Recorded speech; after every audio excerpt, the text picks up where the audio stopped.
Bem-vindos. Olá, tenho comigo hoje o Paulo Alvito, CEO da iDmind, uma empresa que vive de robôs há 30 anos. Estamos aqui Não tanto, mas está bem. Não tanto.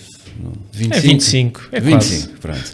Estamos aqui no estúdio da Podcaster, uma iniciativa da Webwise, empresa instalada também aqui no Centro de Equação e Desenvolvimento da Lispolis. Paulo, eu falhei por 5 anos, se calhar... Eu tenho boa memória para as datas e para os portanto, eu registro tudo, do que seja com números. Que eu só sei coisas que foram ontem e amanhã. Diz-me uma coisa, eu adoro fazer esta pergunta, tu vês como um empreendedor nato, aquela pessoa que sempre quis ter empresas? Não. Porque não? Eu acho que sou um fazedor nato, que são duas coisas um bocado diferentes. Ou antes, são parecidas, mas são diferentes. Qual é a diferença entre um e outro? Não sei, eu acho que as pessoas tendem muito a associar o empreendedor a negócio, não é? Sobretudo isso. E pronto, alguém que faz uma empresa, mas com aquele intuito de fazer negócio. E eu tenho pensado muito sobre isto. E eu acho que eu sou sobretudo eu acho que me classifico como um fazedor, ou seja, o meu motivo é sobretudo fazer, e o fazer neste caso é ser posto perante um objetivo, e no meu caso robôs, não é? E fazer um robô com determinado objetivo, como é lógico, depois isso gera negócio. Mas o meu racional, ou seja, aquilo que realmente me motiva é fazer.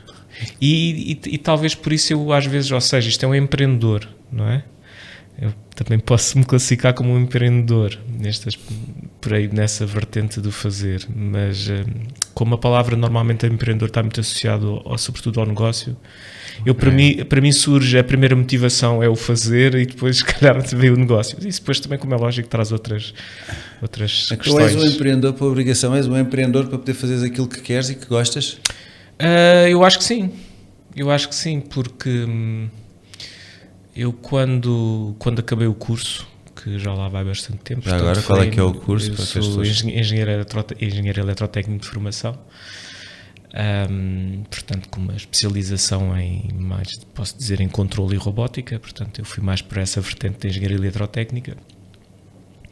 Eu quando acabei o curso eu não me via a seguir os caminhos mais tradicionais da altura, não é?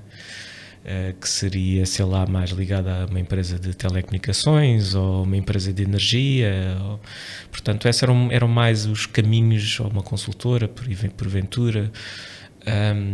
Eu não me via muito ir por aí pelos caminhos mais tradicionais, e como eu de alguma forma na fase terminal do curso e depois logo a seguir ao curso interessava muito questões ligadas à cibernética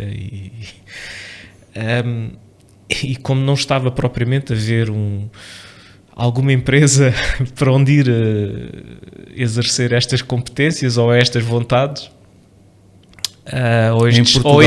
em Portugal ou fora de Portugal também? Não, sobretudo em Portugal, eu não sei, nunca, pelo menos na altura não estava a colocar essa hipótese de sair de Portugal. E, no fundo fui fazendo o meu caminho, e o meu caminho na altura foi fazer investigação, portanto eu continuei ligado ao Instituto Superior Técnico, portanto no fundo foi a universidade onde eu estudei, a fazer investigação no Instituto de Sistemas e Robótica, e foi no Instituto de Sistemas e Robótica que no fundo eu comecei a trabalhar com robôs, porque durante a licenciatura, apesar de tudo, não houve muito esse contacto. E no fundo a oportunidade surgiu a determinada altura. É a oportunidade ou tu criaste a oportunidade? A iDmind é criada quando? Ainda em ambiente universitário? Portanto, eu ainda antes da iDmind, ou da iDmind, ok. Eu para aí por volta de 97 tive uma primeira experiência de formar uma empresa com outros colegas de curso ou ex-colegas de curso, surgiu uma oportunidade de algo relacionado com telemóveis e com ligação de telemóvel ao computador.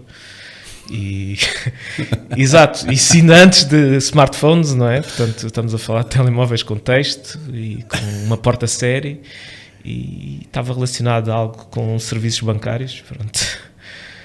E surgiu a ideia de fazer um... Quanto tempo é que aguentaram nesse... nós tivemos 6 meses? Foi por aí, ou menos ainda, portanto, houve uma ideia, houve uma ida, por assim dizer, houve uma visita a uma empresa de telecomunicações, e pronto, e a coisa não correu como nós estávamos à espera. Talvez por nós sermos muito jovens, talvez por querermos muito, e do outro lado olharem para nós na posição contrária, ou seja, olharem para nós como uns jovens que queriam muito e que se calhar aquilo que estavam a oferecer não valia assim tanto, ou pelo menos pronto, tu referiste... as percepções diferentes, não é? E pronto, e a coisa não se deu, e se calhar ainda bem que não se deu, porque era uma coisa mais relacionada se calhar com software, e não era propriamente o caminho que eu queria tomar. Isto para aí alguns em 96, 97. Tu referiste uma palavra muito relevante e que se utiliza muito em contexto de empreendedorismo, e que é muito valorizada, demasiado valorizada na minha honesta opinião, que é a palavra ideia. Sim. Achas que é importante quando uma pessoa está a pensar começar agora vou apelar à tua face não de fazedor, mas de empreendedor? A ideia é importante quando queremos uma startup, é para criar um novo modelo de negócio, portanto, como se faz dinheiro. A ideia é relevante no início. Qual a tua opinião? Eu acho que sim, eu acho que ninguém... Eu pelo menos acho, não estou a ver se começar um negócio só por dizer que vou fazer um negócio. Não, eu acho que é muito importante a ideia e se calhar ter mais algo que a ideia. Eu acho que ter uma ideia de alguma forma já comprovada, validada ou semi-validada, ou próximo de estar-se validada, eu acho que isso é muito importante. Talvez quando diz algo mais do que apenas uma ideia. Sim. Outra coisa que tenho ouvido muito e que acho que é que não faz quem quer, faz quem pode. Quando estás a falar desse algo mais, é criar as condições para se desenvolver a ideia. Foi isso que fizeste com a InMind? Criaste as condições para fazer o que sim, as coisas até surgiram um pouco por... no caso da InMind, ou da IDMind, foi um pouco por... Eu comecei a desenvolver um projeto de investigação na altura entre o técnico e uma escola, e eram robôs com intuito educativo, e eu fui a pessoa, o investigador que no fundo na altura estava ligado a esse projeto, porque depois aquilo teve continuidade, e eu comecei a trabalhar nisto para aí alguns em 97, e nós fomos dando alguns passos, desenvolvendo estes robôs, ou pequenos robôs, kits robóticos, chamemos de kits robóticos com fins educativos, até que, dada a altura, nos questionaram, ou questionámos-nos, já não sei bem quem é que questionou quem, mas se calhar isto, além desta escola, há mais não sei quantas escolas que poderão beneficiar disto, não é? E por que não transformar este kit robótico com fins educativos num produto? E no fundo estava lançado, não é? Estava lançado à pedra e estava lançado a coisa que no fundo foi o início da empresa. Como é lógico, fizemos um plano de negócios, não é? Verificou-se? No início sim, não é? Mas o plano de negócio verifica-se no início. Primeira semana. Eventualmente, se calhar um bocadinho mais, mas pronto, teve a sua utilidade, não é? Ainda fazem esses kits robóticos? Nós fizemos os kits robóticos para aí durante, diria eu, Eu acho que durante os 3 primeiros anos da empresa, portanto... Era a base da vossa atividade? Era a base da nossa atividade. Era a base da nossa atividade que depois, portanto, nós, na altura, a nível público também começou a surgir o programa Ciência Viva, que dava apoios às escolas, para as escolas dinamizarem iniciativas ligadas à ciência, e algumas dessas iniciativas eram relacionadas com robótica, e começaram a surgir clubes de robótica, e houve algum interesse em relação a essa área, e pronto, e nós fomos dando suporte, vendendo alguns desses kits e dando também suporte a nível de manuais, e isso foi o início, e depois não conseguimos dar o salto, no fundo, nós não conseguimos dar um salto. O que era dar o salto? Dar o salto é, tu estás a vender um determinado produto, não é, que tem um custo, e conseguir expandir isso, aumentar as vendas, expandindo o teu produto, não é? Vender mais, no fundo, vender a maior escala, e se calhar dar o salto a nível para outros mercados que não seja o mercado nacional. E aí tu tens que fazer otimizações no teu produto, tens que baixar o custo do teu produto, sobretudo quando estás a dirigi-lo a um mercado que no fundo são escolas e que tem que ter um valor baixo em termos de aquisição. Acho que isso ao começarem por aí, é um risco associado ao próprio negócio que... Porque para já nós, admito, talvez não tivéssemos o conhecimento suficiente para fazer isso. Como é que de repente temos uma coisa que é um kit que tem determinadas características e tem um determinado custo? Como é que damos o salto para larga escala, não é? Como é que vamos produzir isto mais barato, uma escala maior? Talvez não tivéssemos esse conhecimento, talvez também não tivéssemos conseguido rodear das pessoas que nos conseguissem ajudar nesse processo, e no fundo tivemos que arranjar outros caminhos. Começas a ir Mind sozinho? Não, eu comecei a empresa com mais 3 sócios. Portanto, eram 4? Éramos 4 no início, mais ou menos com cotas iguais. Ok. E depois de uma fase inicial, eu próprio não tinha rendimento a partir da empresa. Portanto, eu era sócio, mas sem qualquer tipo de ordenado, por assim dizer. Não é caso único. O que é que fazias paralelamente? Eu em 97, portanto, ainda antes de começar a ID Mind, eu comecei a dar aulas, portanto, no Instituto Politécnico de Setúbal. Okay. Portanto, era assistente, e fui assistente durante 10 anos. Portanto, até passado 10 anos? Até 2007. Só em 2007 é que eu, tomei uma opção no fundo, na minha vida, não é? Que foi deixar de tomar uma opção, ou ia por uma vertente académica, ou ia por uma vertente empresarial, porque as duas coisas não estavam a ser possíveis. Os teus sócios, outros 3 sócios, tinham um background parecido com o teu? Portanto, 3 dos meus sócios eram exatamente até com a mesma licenciatura, o mesmo tipo de formação. E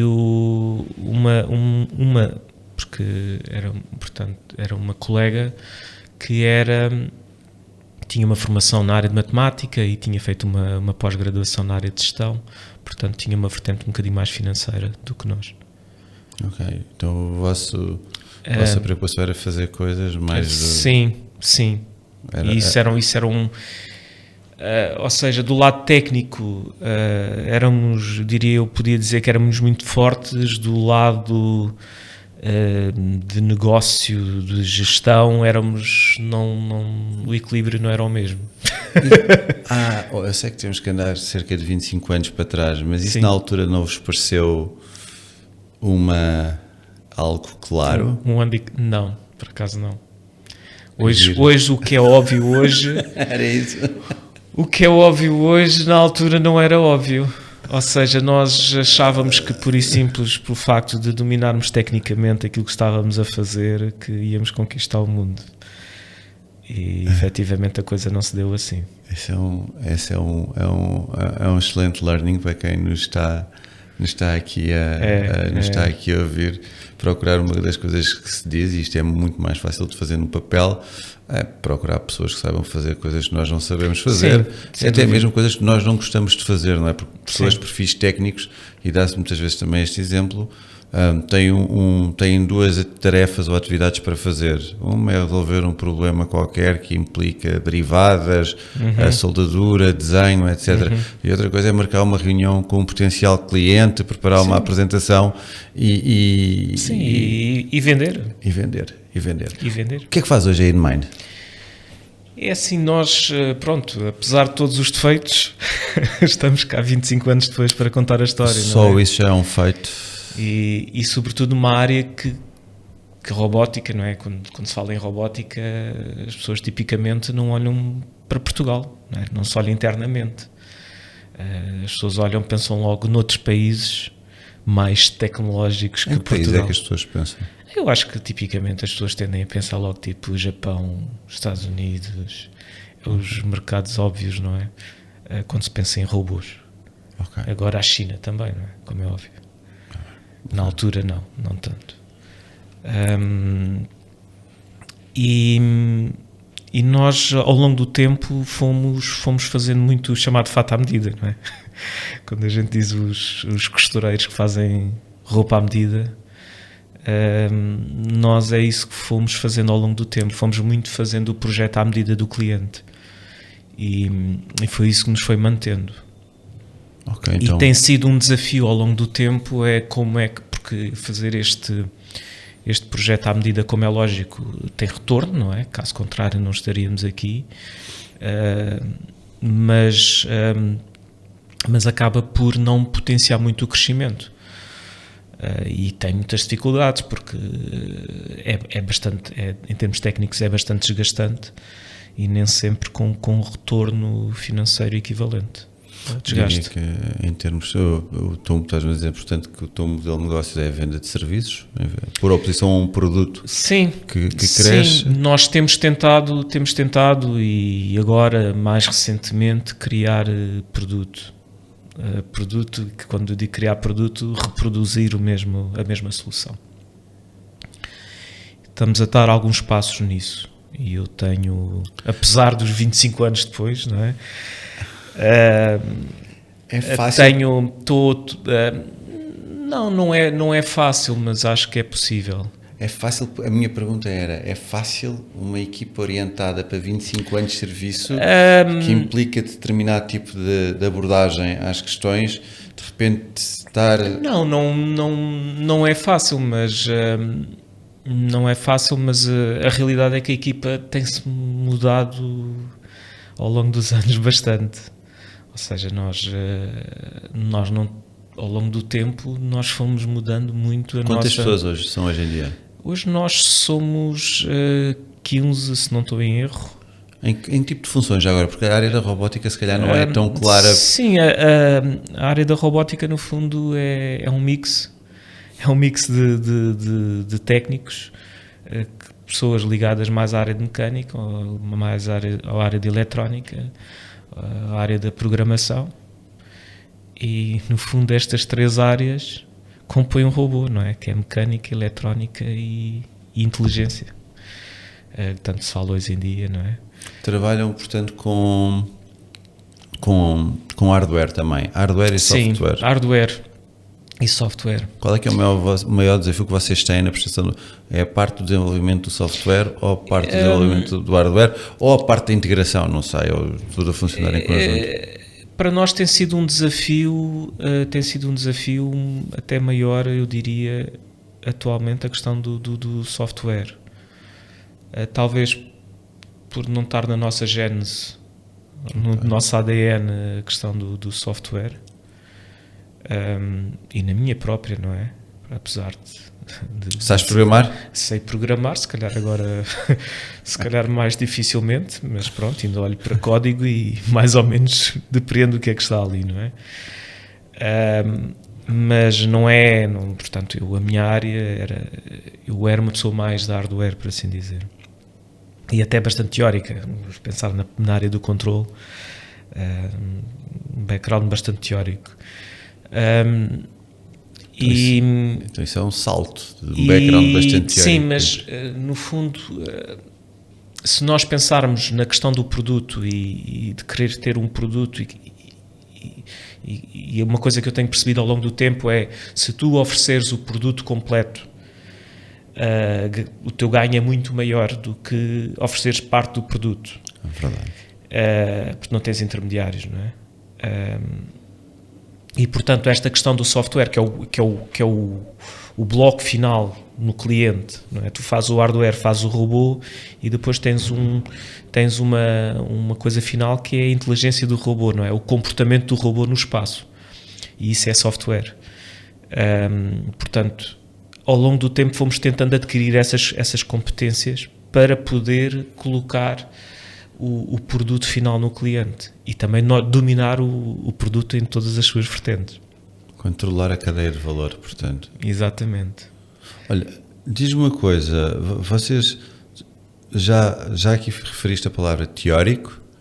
A universidade, fala-se muito, sei lá, desde há 25, se calhar até há mais anos, da importância de haver uma aproximação entre o mundo académico e o mundo das empresas. A HiredMind é uma prova que isso é possível? Eu diria que sim, até porque hoje em dia nós contatamos muito com universidades, sejam elas nacionais ou de outros países, através de projetos onde entramos. Eu acho que a universidade tem o seu papel, okay? Nós não podemos pedir à universidade que faça um produto para o mercado. Agora, tem o seu papel de procurar novos caminhos e de nós percebermos, porque por vezes há determinadas coisas no contacto com essa outra realidade, não é? Do mundo académico, que nós vemos e nós vemos que aquilo ali há potencial. Pode não estar num estado acabado e não é, acho que não é mesmo essa a função, mas eu acho que é possível, não é? Há sempre aquela coisa de isso é académico e não sei o quê. Mas a própria robótica, até há muito poucos anos, quando se olhava para robôs, portanto havia aqueles robôs que funcionavam no espaço industrial e fora disso o pessoal dizia, isso é coisa de universidade, não é? E agora vemos, de repente, os robôs trazidos para todos o tipo de aplicações, de agricultura, espaços públicos, concierge, sei lá, uma infinidade de aplicações onde nós hoje agora vemos os robôs e dizemos, ok, então isto realmente deu aqui um pulo. E vemos os robôs lado a lado com o humano, certo? Sim, e vemos isso também, e a colaborar com os humanos, não é? Tal como hoje em dia os computadores, os copilots e coisas do género, não é? Teremos também os copilots físicos, por assim dizer. Ok, olha, Paulo, diz-me uma coisa. Quando se fala de robótica, quer dizer, se alguém estiver a falar de uma empresa que tem um software, um ERP, um CRM, toda a gente percebe facilmente o que é. Para me ajudares a ilustrar melhor o dia-a-dia, isso para mim é realmente relevante para quem ouve. Consegues dizer daquele projeto, ou um dos últimos projetos que tenhas feito com grande impacto, ou um projeto que fizeste de especial prazer fazer? Como é lógico, ao longo do tempo há felizmente vários momentos que eu digo, fantástico. Mas eu posso citar dois projetos mais recentes, que aliás ainda estão a decorrer. Nós temos um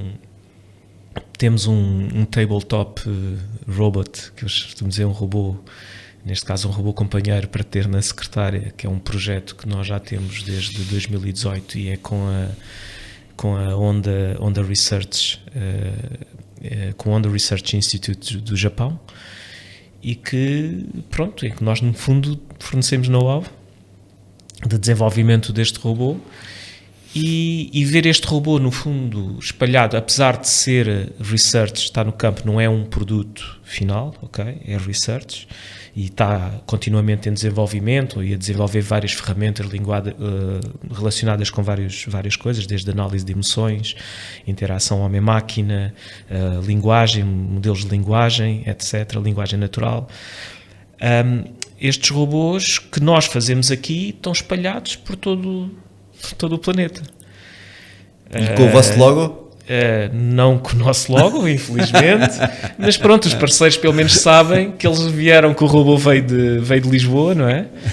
E é feito por uma empresa portuguesa e estão, sei lá, todos os continentes há um robô ou vários robôs feitos aqui.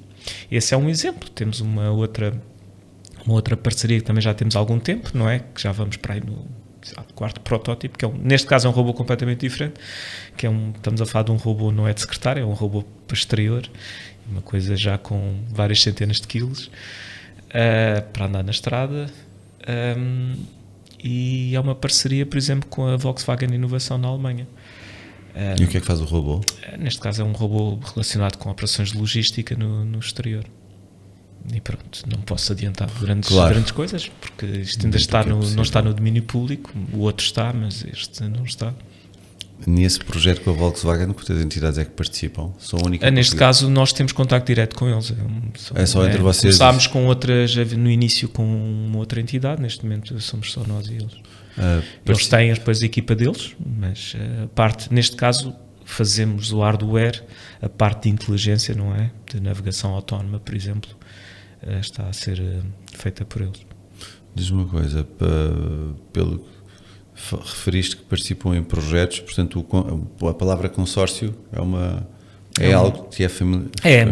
É, até porque nós temos feito muito a parte de integração em projetos em consórcio. Ou seja, aquela parte de juntar as coisas todas dos parceiros. E garantir que funciona. E que, pronto, nós temos desempenhado muito esse papel e sabemos o que é trabalhar em consórcio. Para entidades nacionais ou internacionais? Tem sido sobretudo internacionais. Portanto, com diferentes países. De algum mais da Europa ou... Mais estes projetos em consórcio têm sido sobretudo a Europa, né? Excepto o tal outro projeto que eu falei com a Honda Japão, que aí são parceiros não europeus, alguns europeus, mas também não europeus, mas muitos destes projetos em consórcio têm sido a nível europeu. Tipicamente à volta da robótica, né? Do tema da robótica e um robô para fazer uma determinada missão. Olha, olhando para trás... farias tudo da mesma forma como fizeste até hoje? Isso é sempre difícil de dizer, não é? Porque eventualmente teria modificado algumas coisas, não é? Mas não posso dizer que me arrependa do que quer que seja do que foi feito, não é? Haveria certamente coisas que teria feito, sei lá, de um determinado projeto, se calhar teria colocado mais ênfase nisto ou naquilo. Noutra situação, se calhar poderia ter aproveitado melhor o momento depois do desenvolvimento no projeto, ter tirado mais partido do desenvolvimento que foi feito. Okay. Ou seja, ter havido um aproveitamento do impacto, porque o impacto destes projetos, às vezes quando se está a fazer qualquer coisa em consórcio, por exemplo, há ali um impacto na altura, não é? E se não se aproveita logo, a coisa acaba às vezes por morrer. Portanto, aqui e ali teria feito provavelmente de maneira diferente, mas as coisas são assim. Então, dito de outra forma, maior dificuldade pela qual a Einmind passou nestes 25 anos, aquele momento em que tu puseste mesmo em causa, não há um ano que venha, eu para o ano vou fazer outra coisa, tenho que cuidar do que tenho em mãos, mas eu para o ano não quero mais isto. Já alguma vez tiveste um momento desses? Sei lá, houve uma altura crítica que eu, quando tive que tomar a opção, no fundo, de 2007 de ou continuar no mundo académico ou me dedicar 100% ao mundo empresarial, por assim dizer, ou à empresa. Foi um momento crítico, foi mesmo tipo, ou vai ou racha, pronto, a expressão é essa. E foi mesmo porque nós não estávamos bem como empresa, ou seja, as possibilidades não estavam brilhantes para o futuro, e eu também não me sentia satisfeito, ou seja, andar aqui dividido. E então foi mesmo tipo a opção, olha, eu vou-me enfiar na empresa 100%, com a minha cabeça 100% nisto, e o que tiver de ser, é. Portanto, se tiver que ser, acontece agora. Se não acontecer, vamos procurar outro caminho. Esse foi um momento crítico. Quando fazes essa decisão, tomaste em consideração, ou pensaste, ou planeaste de forma a dizer que vou ver se dá ou se não dá, não é? Se vai ou racha, durante um período de um ano, 18 meses, quer dizer, marcaste para ti metas concretas para tentar... Eu não marquei propriamente um período, marquei foi mais em termos de orçamento, não é? Ou seja, temos um determinado orçamento, enquanto isto der, eu não me recordo exatamente na altura, mas eu provavelmente na altura meti algum dinheiro de capitais próprios, dentro de um certo limite, não é? E no fundo esse era o limite, esse era o meu limite de risco, não é? No fundo arrisquei, fiz mais do que isso, adquiri as cotas. Portanto, os meus 4 passaram a 2 e a minha cota passou de 30% para 80%. Portanto, que é a minha cota atual da empresa. Portanto, eu pus tudo. Mas tu que assumiste o risco? Se eu estava a assumir o risco, não é? Tinha que assumir o risco de todas as... Antes tinha que, no fundo, garantir que, ok, se eu arrisco, então o proveito depois também terá que ser meu.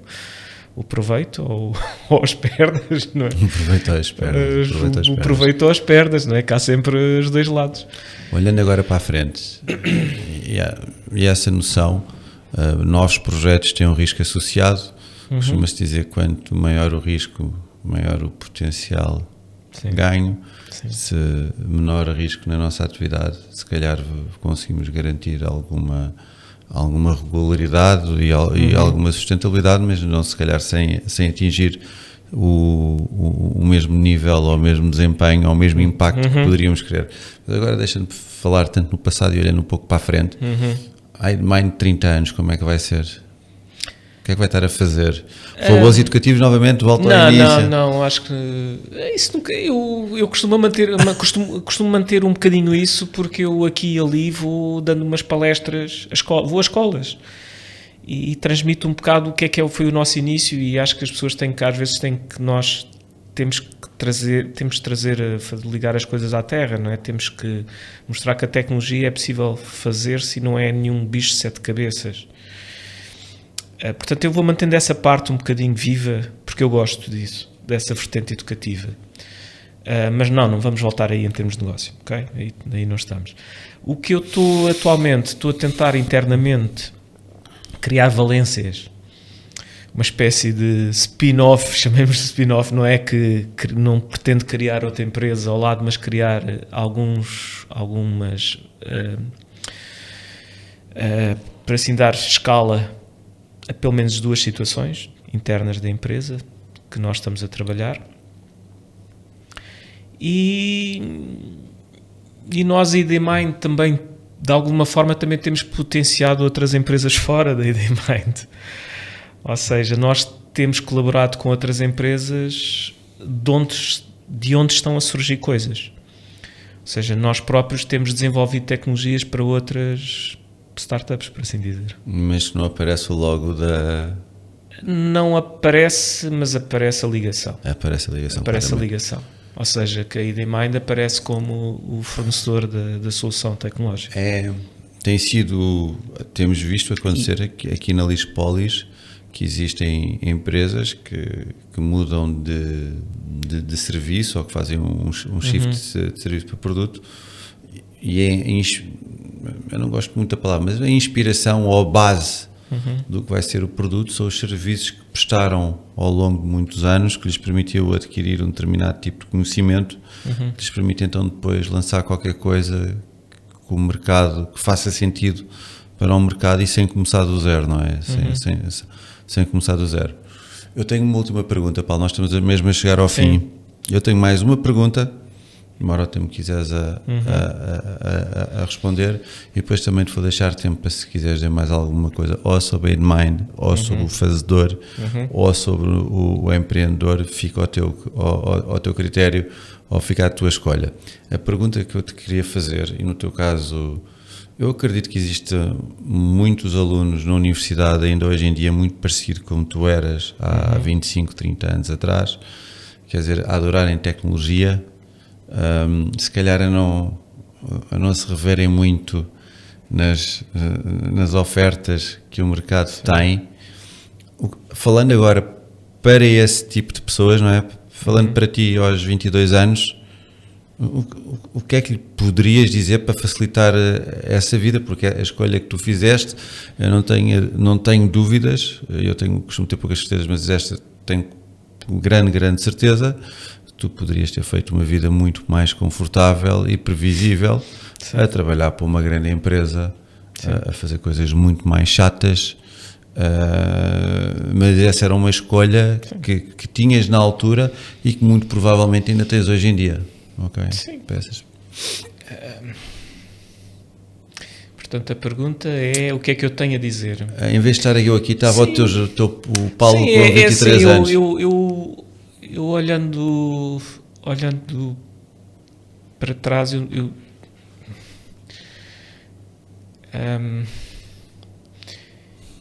eu acho que isto tem muito a ver com daquilo de como nós somos, não é? E aquilo que nos alimenta internamente.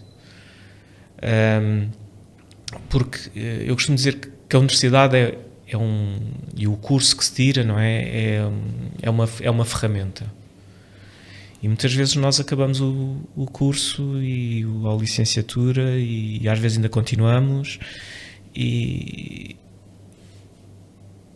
às vezes ainda não descobrimos o nosso caminho. E no fundo aconteceu-me isso, não é? Eu fui descobrindo o meu caminho. Mas eu acho que alguém, para se meter-se para um negócio, eu acho que tem que perceber que nem sempre as coisas vão acontecer exatamente como nós queremos. E temos de estar preparados para isso. E se calhar temos de estar preparados para olhar para trás e pensar aquilo que tu estavas a dizer. Eu, se calhar, se tivesse tomado outro caminho, do ponto de vista financeiro, até poderia estar muito mais confortável. Certamente. Eu não apresentei a pergunta dessa forma, sim, mas sim. Sim, eu tenho colegas, não é? Os colegas que acabaram comigo o curso e que foram tomando diferentes caminhos, não é? E eu não estou nada, por assim dizer, provavelmente teria tomado um caminho semelhante, mesmo não fosse exatamente este. E portanto, as pessoas que realmente, eu acho que isto é algo que vem de dentro, é um sentimento que vem de dentro. Eu quero construir quero construir um caminho. Mas tem que se ter uma ideia, não é? Tem que se basear isto em qualquer coisa. E para isso às vezes, se calhar o curso não chega, se calhar é preciso ir um bocadinho mais além, é preciso estudar um bocadinho mais além, se calhar é preciso ler um bocadinho mais além, é preciso olhar à volta e procurar esse outro caminho. Paulo,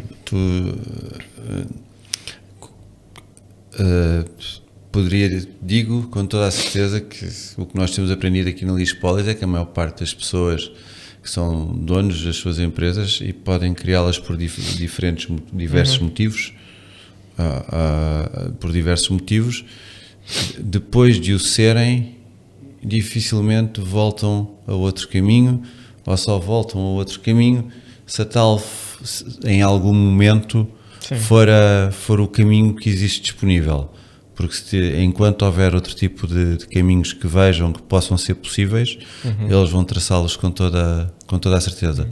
Paulo, últimas palavras. Podíamos voltar ao início. Há aqui vários ângulos que ficam por explorar mais um pouco e por falar se calhar em mais detalhe, ou então de uma outra perspectiva, para que de quem ouve depois possa tirar também opiniões diferentes. Eu pedi-te as últimas palavras, completamente livre, sem qualquer pergunta desta vez. Nós estivemos a falar de robôs, não é? Acabámos por não falar muito de robôs até, não é? Sabes que eu fiz um exercício, que nós fizemos 25 anos em junho, e eu fiz um exercício em junho, foi tipo, eu vou olhar para trás e ver se fizemos em 25 anos 25 robôs diferentes. E cheguei à conclusão que nós fizemos muitos mais que 25 robôs diferentes.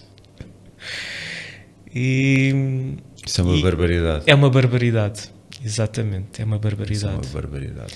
E isto demonstra às vezes, estás a ver,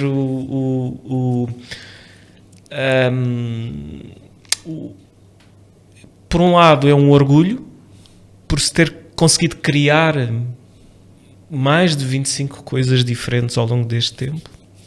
Por outro lado também é uma percepção que poderia-se ter feito mais em termos de, sei lá, de tirar proveito de cada um desses 25 ou mais de 25 espécimes que criámos ao longo do tempo. Olha, mas pronto, isto é assim. É assim, vai-se aprendendo. Paulo, muito obrigado. Ficam as últimas palavras, que é sempre possível fazer mais. Eu diria que esse é o mindset dos empreendedores todos, é que é possível fazer mais, é possível fazer diferente, é possível fazer melhor. Obrigado por teres vindo aqui ao Podcaster. Vamos continuar a manter estas conversas com CEOs da comunidade de Lispolis. Uma última palavra de agradecimento para a Webwise, sem a qual seria possível acontecer este momento, e que com certeza vamos relembrar daqui a uns anos. Certo, Adeus, Paulo, um abraço. Obrigado, Pedro, e obrigado também a vocês.